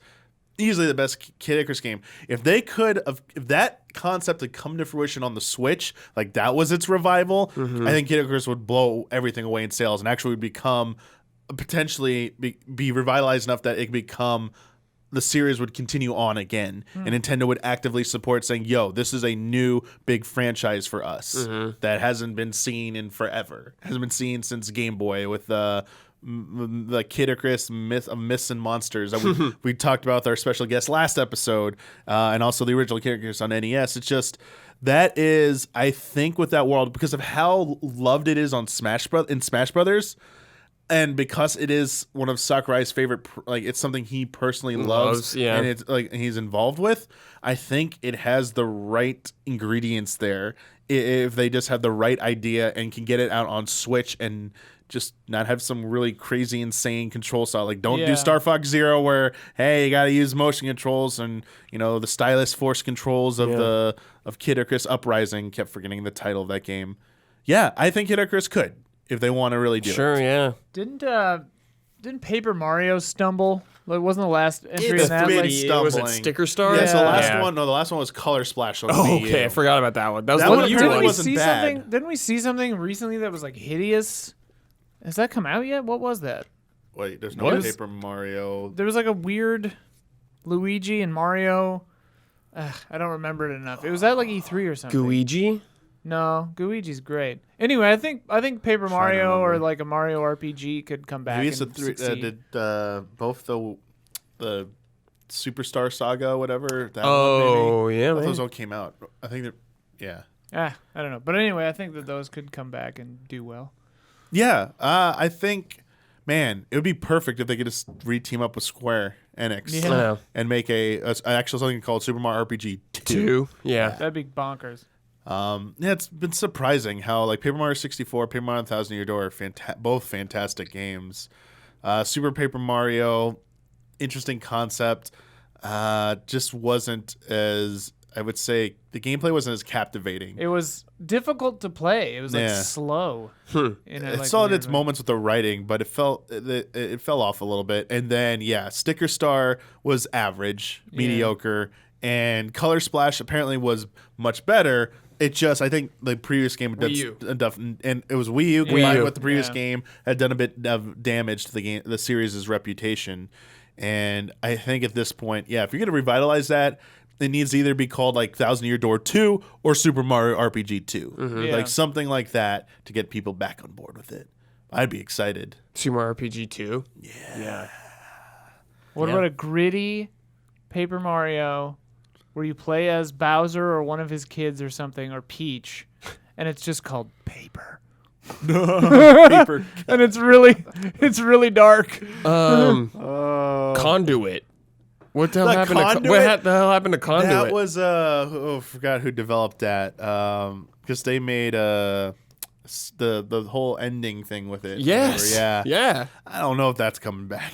I don't think it's coming back, but what the hell happened to that? I can't remember the developer of that game. Man, it's been I don't a even while. remember this game. It's like the Wii FPS. Yeah, okay. It felt like it had the crazy ending with the presidents. Yeah, like the a second portal. one. Yeah, It's it like ended Sure, why not? insane. I'm gonna. Where like I'm looking this the up. craziest cliffhanger, and there's nothing else after it. High voltage software. There we go. High Jeez. voltage. Yeah, high voltage. I would They love to made see a new 3D Donkey Kong game, dude. We only got Donkey Kong 64 pretty much. Let's have another crack at it. There's a I mean, I would give you more so than that, dude. Where's the third end of the trilogy, dude? For Returns to Tropical Freeze. Tropical Where's that Freeze. third one? the 3D one. Yeah, dude. yeah. There you go. There you go. Okay. I didn't even take Donkey Kong Country HD. Like take the original trilogy and do like an HD That'd be treatment on it. sick. I wonder how that would work. That game still looks HD. This looks They're great. beautiful. Just making Yeah, it those games are 69, I guess. crazy. Yeah, you know, yeah. to like play on a widescreen would be really cool. I mean, like any of those rare games. there's coming a back. Man, you lot would of- see too much. yeah. You would see too You'd much. see too much. If there's It's the the same, but illusion of just- Shutter. Yeah. They could add like new stuff. Maybe. I bet it on would make that game slightly easier.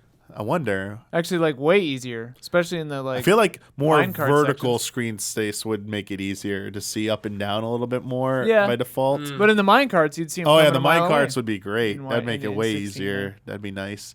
Because that's how they It's solved it. 69, but they just put your cart like right by the front of Yeah, the frame. it just shows more of what's behind you. It's just more what's behind you.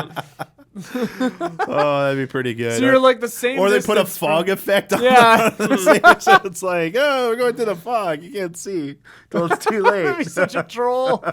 Oh god. Visibility is impaired. Yeah, I'm trying to think of some other stuff. They tried, there was an old RPG series they had that was Japanese exclusive for a long time, Heracles. They tried bringing that back out on Oh. DS. Didn't do very well. Fatal Frame. Fatal Frame. Yeah. Maybe it didn't stumble, but got- no, it stumbled. I think. Yeah, We need a five. Fatal Frame, baby. Dude, a Fatal Frame would have loved an official release in the West, or at least the U.S. Sorry, it came out in Europe of Disaster Day of Crisis. That game is just insane. Is that a Fatal Frame? Insane game? Wii game. No, insane Oh, Wii game. I remember this Oh. game. Yeah, it's like first person shooter, like Jack Bauer terrorist game, but like it's natural disasters. Every natural disaster just keeps going off. Earthquake, volcano, like hurricane I'd again, watch that movie. tsunami, and then like tons of like what? I was like, okay, this is just insanity going on. It's just I like crazy Probably games Roland like that. Emmerich bought the rights to it, so they can't make the They game. probably can't do it now. They don't want to touch that, unfortunately. Also, Pokemon Snap 2. Yeah, I'm Roland so Emmerich bought surprised the that's rights what- for that That's too. what we need. Yeah. This is like a mobile game. I'm surprised. Yeah, Something. Something. We had Anything. we had a Come whole on. episode about Pokemon Snap too. Yeah. Still wanting Zach and Wiki to come back. Yeah, Capcom, where is that? Not happening, probably, no, sadly. it's never happening. Yeah, That game was too good for us. good. There's definitely a lot of hidden gems they Yeah, have. so that many. Nintendo could try and take a crack at, but you know, you never know. We'll have to see. Good stuff there. But speaking of, there's been sharing a lot of Fire Emblem thoughts, showing Fire Emblem a lot of love on this episode. Selling well, wondering, you know, how its success is going to translate into future entries. But actual playing Fire Emblem Three Houses.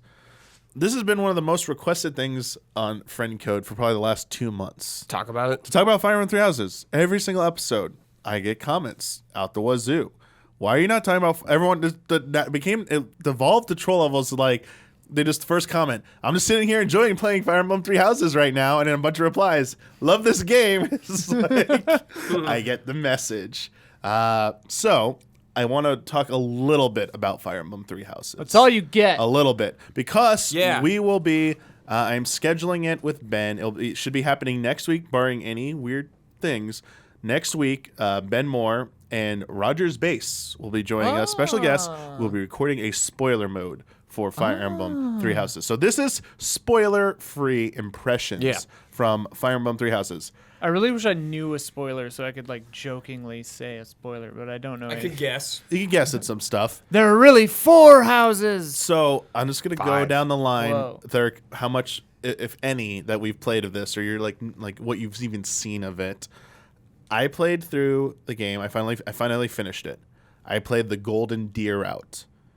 I played classic style Golden Deer. on Yeah. normal What a difficulty. s- what a Normal wuss. difficulty. What a wuss. What a Yeah, scrub, Golden Deer. Damiani. I'm a scrub. Normal difficulty, classic route, and took about 50 hours for me to finish. Dang. Yeah. How much, Brad? You've been playing. Yeah, I'm like 11 hours in or so. What house? Blue are you? Lions, baby. Yeah. Let's go. Dimitri. Blue Lions. What's the And the last one's with the Black Eagles. Black Eagles, baby? Eldegard. Black Eagles for dorks, dude. You don't No wanna way, be they on got that. a girl in them. Yeah. Dorks. The They're run by a Empire. lady. They're the Empire. That's You're the only you're choice for Holy me. King- My you're the- hands are You're the tied. Holy Kingdom, and That's right, baby. I'm like the Union, baby. All these like individual houses banding Yeah. together. I'm the I would call my house. I cut the review. I didn't play it, though. The outcast. The outcast. Everyone house. kind of like looks down upon us, like. You guys are all like bunch of different people, diverse group of people. Like you're just that so actually weird. sounds the coolest. Yeah, and it's led by Claude, and Claude's the best. So- Claude. Dimitri is a badass. Dimitri's a badass. That's right, baby. Edelgard, okay. Edelgard's a little weird to me. I don't want to get any spoils, but like, She's stone cold, baby. Had issues with her in that, from my perspective. Dimitri, absolute badass, but Claude, yo, Claude. most disappointing thing about that game was as I played my first playthrough as male Byleth. I started a new game plus with Blue Lions as female Byleth, but I went male and I could not romance Claude. I know that's the whole concept Wait, of isn't he a students. student? So yes, I just want to get that out of the way. For this whole game, I'm not really cool with that concept. Well, but there's the thing that they spoil in their own trailers, so it's not a spoiler. Yes. Characters get older. Yeah. We can say that. Characters get older. Yeah. But even that, you were still their teacher, and it's not that much later. So it's like, I guess they're consenting adults, but at the same time, they still call you. I mean, is it like they college? They still call you professor. They seem pretty Some old, academy, these kids. dude. Some academy. They seem pretty old, except for that one that looks like they're 5. Oh yeah. Everyone else There's looks two like a characters who don't look grown-ass like adult. they aged at all. There's Yeah. two characters, and like they were completely like they should not even been romance options. Although the little Flame, the little green-haired girl, and She's a romance option? Lysithia, the silver-haired little girl who's like a magic user. She's a really fucked up backstory though. Holy shit! Don't want to spoil it. It's messed up. You made the light twitch. Yeah, it's dark. And it's Don't say the F Yeah. word. Breaks the lights. Yeah, it breaks the light. let's try That's that. why the lights keep flashing. no. I fixed these, by the way. Yeah. They don't flash anymore. That's good. I think this one's supposed to be changing colors. Don't though. jinx it, dude. Like Doesn't seem to be. it's fine. Like to me though, at the end of the day, like they all the dialogue exchanges clearly make like we're adults and stuff. Like it's fine, you know. But I always wanted to more be on the I wanted to date people who are not my students. I was like, I don't want to like really go after students here. I mean, was like, he's hot for anyone teacher, who are- confirmed. Like you have other professors. You have other professors. date them? You have people outside of that are part of the school that are not like they're different faculty positions. Like there's the Knights of Saros who aren't really faculty. They're their own little. They guard the. But you can be a Garrick Mach. lesbian in it? Yeah, they don't have the greatest gay and lesbian options. In fact, This is the first time in series history, right? I don't know if it's the first time. I didn't play the last two handheld ones. I only played Awakening, which did not have them, and people complained to high hell about that. But As you should. the dialogue doesn't become unique for characters you can rance as either professor gender. It's just they just react to the same way, so they don't do a particularly that's whatever. good job. But like Ian, playing through the game, I did not feel like any of the relationships were other than pretty much just heterosexual presented through that lens. I was like, the one between me and You played as a nasty boy. Alois, I was like, oh, he's one of the gay options. And it wasn't until like right before S rank is there any hint of flirting. And it's extremely forced. It's like, wait, where did this come from? Like, I can all of a sudden flirt with him after like how long have we known each other? It's like, okay. And it's like Sometimes the flames take a while to it was completely stoke it was down forced and shitty writing. I was like, Okay. no, this is not good. And then even that option, there's three gay options. There's a kind of priest magic user, scholar. There's Alois, who's like one of the Knights of Saros, and then you have a student, Lindart. And of those three options, the two older gentlemen one, you don't end up with them technically. That's all I will say. It caused a little bit of outrage. I'm still burned by my romance options in Mass Effect 1 and 2.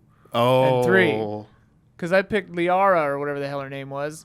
And it got weird. Yeah. All those romance options are weird, dude. So listen. You should just team up with cool Romance aliens stuff and is shoot romance stuff is Yeah, not the best part. Like romance stuff is not spoilers. You know in Fire Emblem games what you're getting into. They heavily lean into this for this game.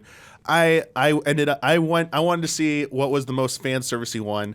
I went with Hilda because Who's that? The teacher? the pink haired girl who wants to get out of fighting, and she's into fashion.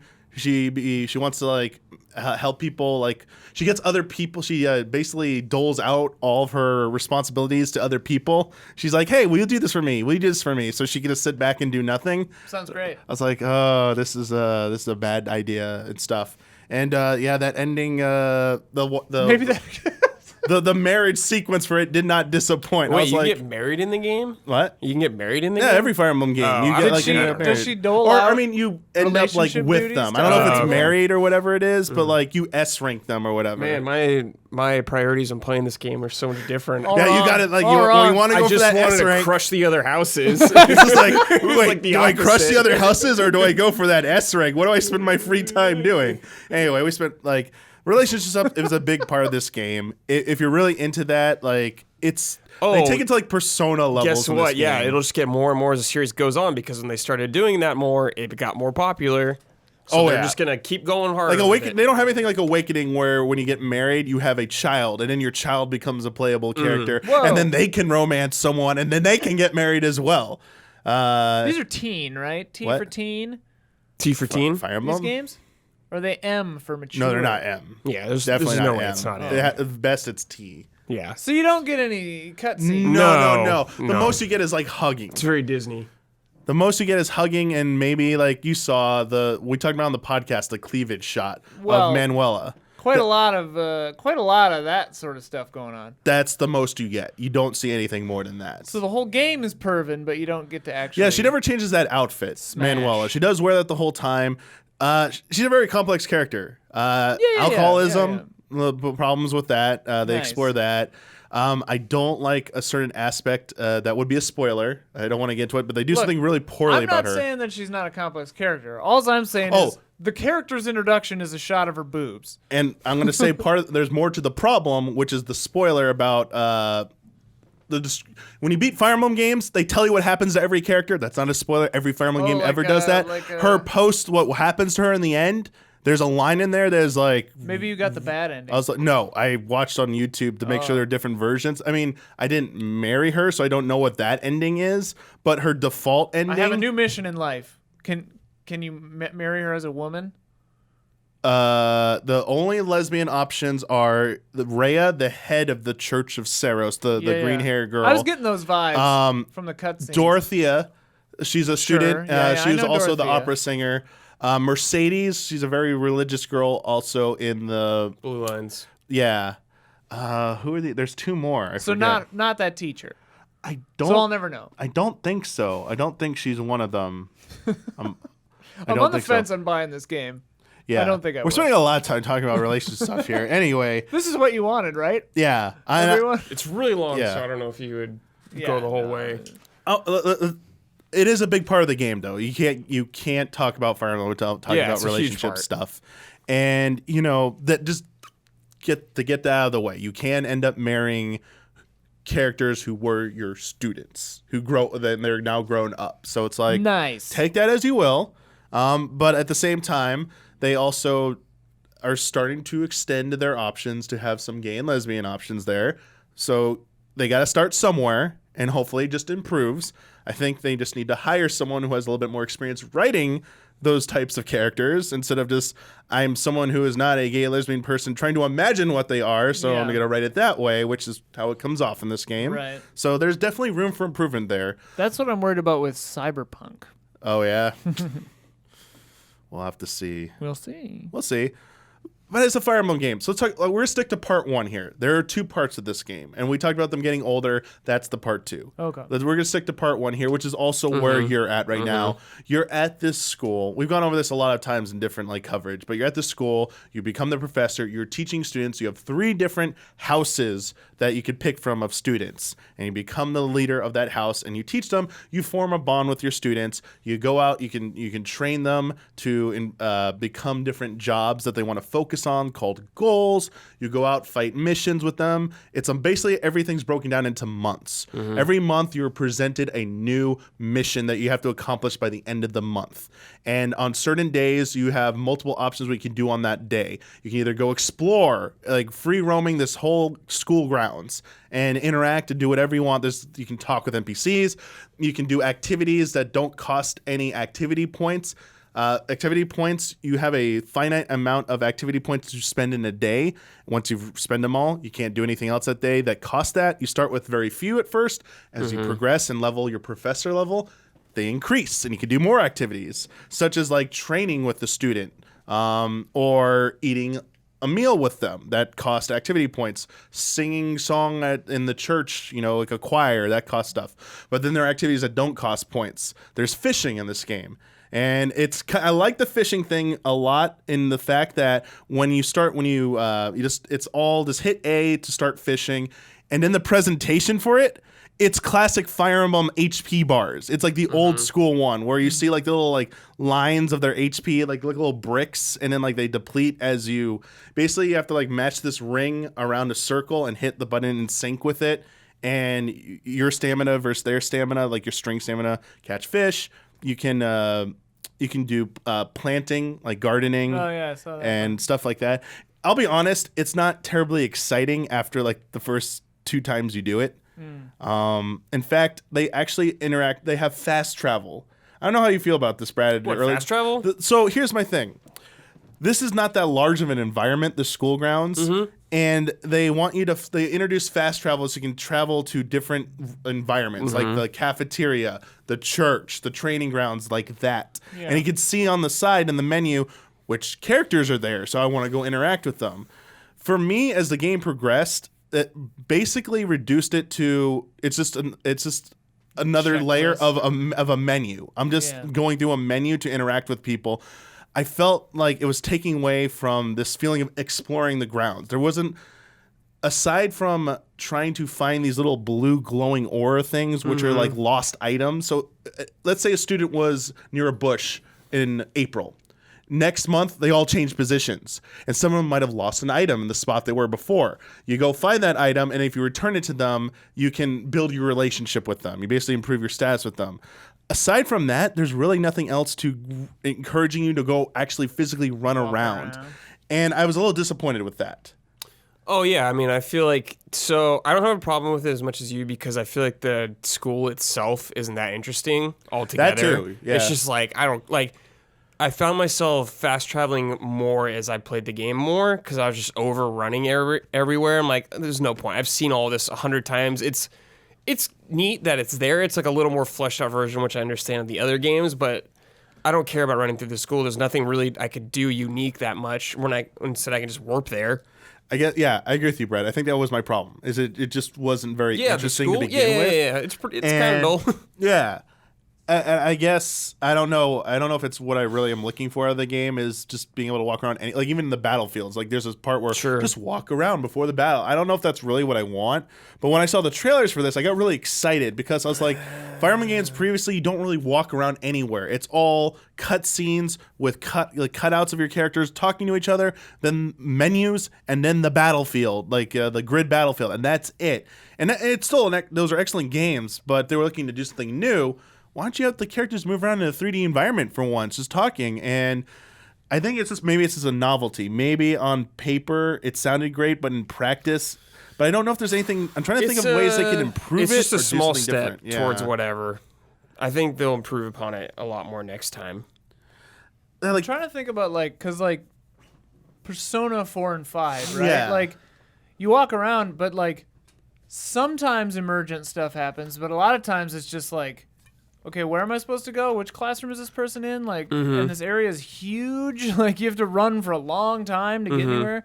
So it is a delicate balance. Persona, it feels like when you go from one area to a neighborhood to a shopping mall, it feels way different. Yeah, but this is just kind of like this school, and that's it. It does feel very samey, all the environments after a little while. It doesn't feel diverse enough. I think that might be another reason contributing to it. At the same time, though, the social aspect, the students and characters move around every month. The whole fact that I did feel myself compelled to go and run around and see Because this is juggling out. This whole game, the reason it's getting compared to Persona is because they've introduced this new social management of your time. Like, what activities do you really want to invest time in? Yeah. Some of it is to improve your abilities, which will pay off in combat, which is, the real way you advance the game is by completing Story battles, combat, essentially. And that, do you want to spend time building relationships, which can also have an impact on battle, but also it's the whole romance thing, or recruiting, because you're in one of 3 houses, but you don't have all the students. But the game does give you the option to kind of like steal away students from other houses. It's like, oh, I want to leave I'm going to leave my house and join yours. And you got to hit certain milestones. They tell you don't have enough of like an interest in like magic or writing or whatever to entice the student to come over here. And there's a ton of students. Yeah. There are a lot of students, and it can feel overwhelming at times, honestly. Like, I stuck to my core group for the longest time before even, because I kept going to other students and kept being, oh, I'm not interested right now. I'm like, oh, this is later down the road. I'm not going to worry about this.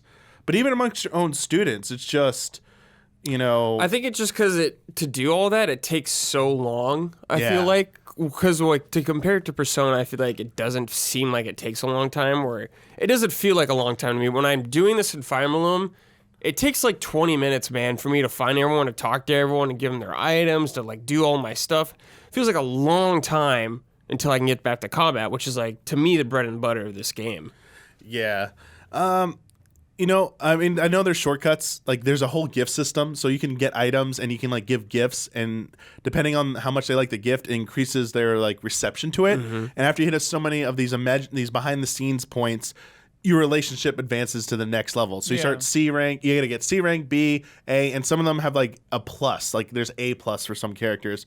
But you can cheese that, actually. I found out, like, if you keep spamming a gift on someone, they'll be like up to A relationship, but you have to like come back every few days to advance it. You still got to wait that long. So there's a lot of that. There's like the whole thing. You invite people to tea time. There's just a lot to do, as Brad was pointing out. And it does kind of pad out the game, I feel like. Oh, yeah. Compared to previous Fire Emblems, where a lot of the length was strictly reserved for battles. Yeah, the battle sequences, which do feel a little bit more, they feel shorter this time to me. Sure. We haven't talked, I just want to, we don't have much time left. I just want to talk about real quick the battles in this game, because I love the strategy in Fire Emblem, and I love what they do in a lot of my favorite one is Path of Radiance and Radiant Dawn. They're pretty much two holes they're 2 parts of a longer experience. They're direct sequels to each other, and this game is the closest it's come. I could say that it's closest it's come to approaching that level of quality, but I feel that it doesn't quite have the depth of those games. There's definitely streamlined. There's a lot of positives. How they handle magic abilities in this game, so much better. It used to be, I've got a book that has 5 spell cast, and then it breaks. Oh, weird. Now it's per battle. If you use up the 5, oops, you just can't use anymore. Come back next battle, it's fully recharged. Whereas you'd have to either buy one or find another one, which sucked in the old games. It made them way more valuable. So like magic users were extremely valuable. But now I'm just like, go out and cast. Like, it's cool.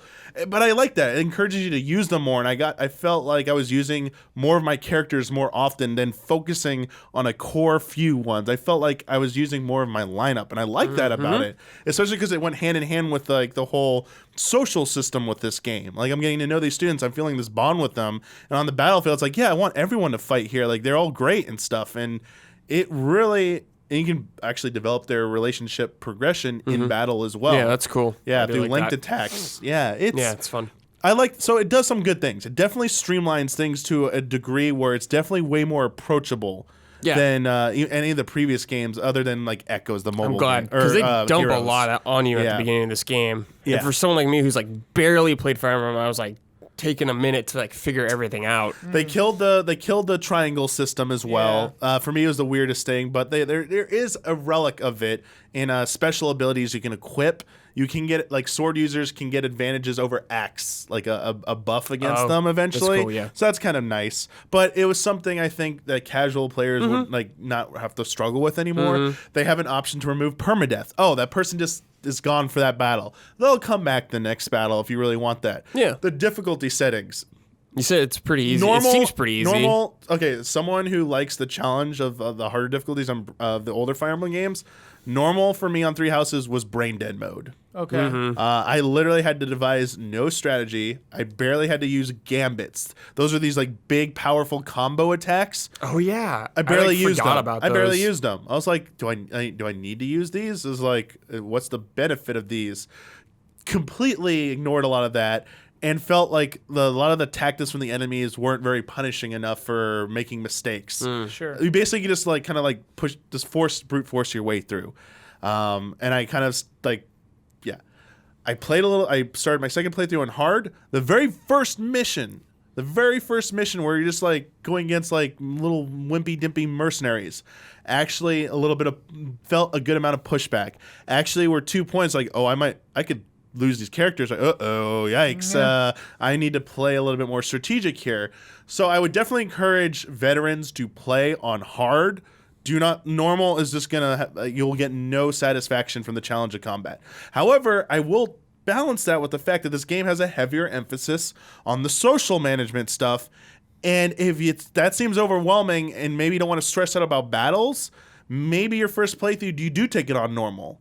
And that way you can get used to these new systems that are outside of combat. And then once I see how this works, I'm very familiar with this, then dive into the harder difficulties. The harder difficulties don't affect the social systems. It doesn't make it any harder. Yeah. That'd be interesting if it did. But just wanted to toss that out there. Yeah. And look forward to that spoiler mode. Ben and I and Roger will definitely go way more in depth. Yeah. I just don't want to spoil anything about like the overall story Yeah. and stuff and specifics. I feel like it's been a while where there's a game where the difficulty also affected like the puzzle difficulty or the social interaction difficulty, you know? Like Silent Hill 3, I feel like Tomb Raider. Yeah. Shadow Tomb Raider had stuff like that. they do that. Okay. Yeah, you could like make Yeah. stuff harder. Yeah. Like you get fewer clues for a puzzle and Yeah. stuff. It's Yeah. like it's funny. I'm gonna have to skip over this Patron question because we're really out of time. I just want to briefly say one last little headline thing. Mario and Sonic at the Olympic Games Tokyo 2020. They announced a new classic 2D mode. Yeah. These games Looks pretty funny. Yeah, look, we all took a look at the trailer. cool. Looks really good. Just real quick, it's called Tokyo 1964 mode. Throwback to last time the Olympics were in Tokyo. Okay. A bunch of different activities, not all of them. A few special activities, not special. A few of the lineup of activities are available in this 2D mode. And like the marathon event to me looks the most amazing. Yeah. It's the one that has like the sumo slam. Yeah. Yeah, that looks cool. And then like Sonic racing like through animals and stuff, and he hits them, he spins out. It's basically what I wanted. That's what I wanted from Mario Sonic crossover. Is like the classic style, not Sure. this Yeah. kind of workaround, which is Mario and Sonic Olympic Games. One of you made a mention about the sprite work. Yeah, They're using the Genesis Sonic. It's Genesis like the first. Sonic and Mario NES. I guess because their first original appearance guess. is what they're going for. Though you'd think 16-bit Yeah, Mario. because there and- wasn't a. Would fit better with it. Yeah. Yep. It But just it's looked a little. yeah, funny. it's some weird, But just hey, some why goofy, not? cool, fun mode. Yep. Just want to let you know it's Yeah. great. It looks cool. It looks cool. I wanna be Actually, Bowser something in it. I definitely want to play just that part of it. Yeah. And we'll try that out. I'm sorry we couldn't go more in time with the Fire Emblem impressions. Maybe we'll revisit it on the next episode You're as gonna well. get Yeah, you're gonna hours get. of it. Yeah, There's you're a gonna lot. get There's Spoiler definitely a lot mode. more to talk about, and I'm very excited to talk about it. A lot of good stuff and some negative stuff. It wasn't all great. I will say that. And I apologize that we had to rush to it at the end and skipped over some of the patron questions. But thank you, everybody who submitted your questions for consideration for this Yeah. episode. If you'd like to submit a question for consideration for a future episode of Friend Code, if you are a $5 and up patron, the week we are recording, I will make a post calling for your submissions. And also, as a $5 and up member, you are part of the early access tier where you get this episodes of this show as well as some of our other shows early. Thank you for your support. If you're an early access patron, getting this on Sundays, and for everyone else who's watching this on Tuesday or later, thank you again for watching the show and showing your support for it. Thank you both for joining me today. Gamescom's still going on, so if there's any big news, I apologize. It's just the time of the recording, but hopefully all the big stuff was announced already. But until next time, everyone, may the way of the hero lead to the Triforce.